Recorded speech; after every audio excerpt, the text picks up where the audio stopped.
সঙ্গে সঙ্গে অশ্বশিরামণি বিন্দ পর্বতের পাদে এসে উপস্থিত হয়ে মহাবিষ্ণু তপস্যা আরম্ভ করলে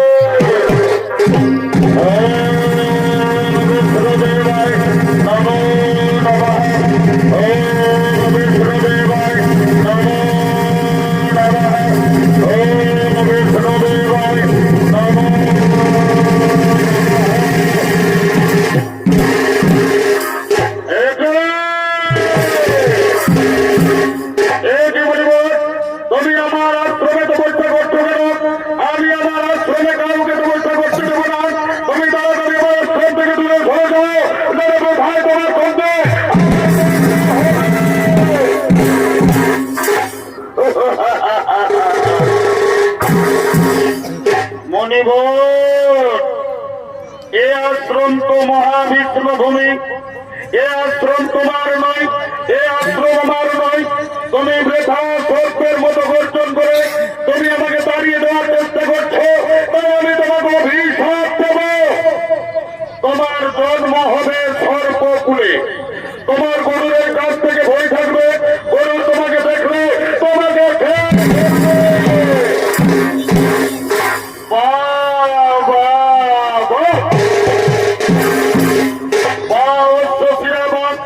তোমার ক্রোধ এবং মুখের বাচালতা কম নয়।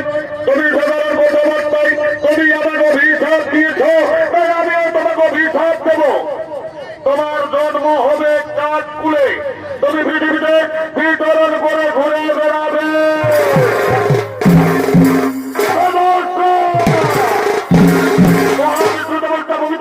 তুমি আমাকে অকারণে অভিশাপ দিয়েছ, তোমার ক্ষমতা তো কম নেই। আজ আমি তোমাকে মেরে শেষ করে দেব।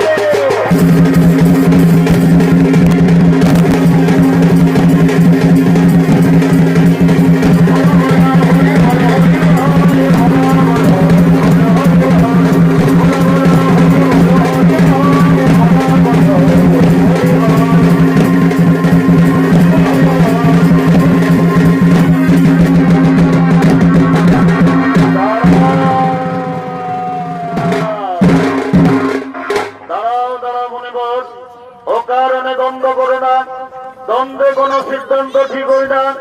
আপনারা দুজনে আমার পরম ভক্ত, বলুন মুনিবর কি কারণে তোমরা দুজনে দ্বন্দ্ব করেছে? আমার রক্ষা করুন, আমার রক্ষা করুন,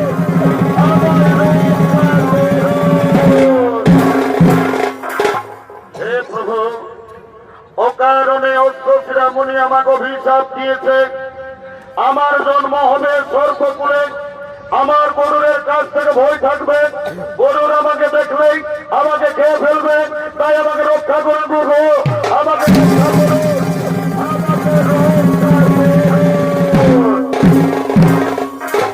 শান্ত মুনিবর, মণিবাক্য না গবে লঙ্ঘন। অবশ্যই তোমার জন্ম হবে সর্বকুলে, কিন্তু হে মুনিবর, আমার তরণ চিহ্ন যদি তোমার মস্তকে থাকে, তোমাকে গরুর কোনদিন খাবে না। তুমি গরুরের পুজো নেওয়া হবে। আমাকে রক্ষা করো, আমাকে রক্ষা করো, আমাকে রক্ষা করো। হে প্রভু, ও কারণে বেদশ্রামণি আমাকে অভিশাপ দিয়েছে, আমার জন্ম হবে কাঠকুলে, তাই আমাকে রক্ষা করুন প্রভু, আমাকে রক্ষা করুন।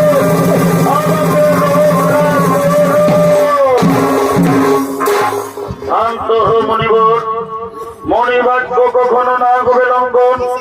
অবশ্যই তোমার জন্ম হবে কাঠকুলে, কিন্তু হে মুনিবর, তুমি হবে ত্রিকালদর্শী কাঠ।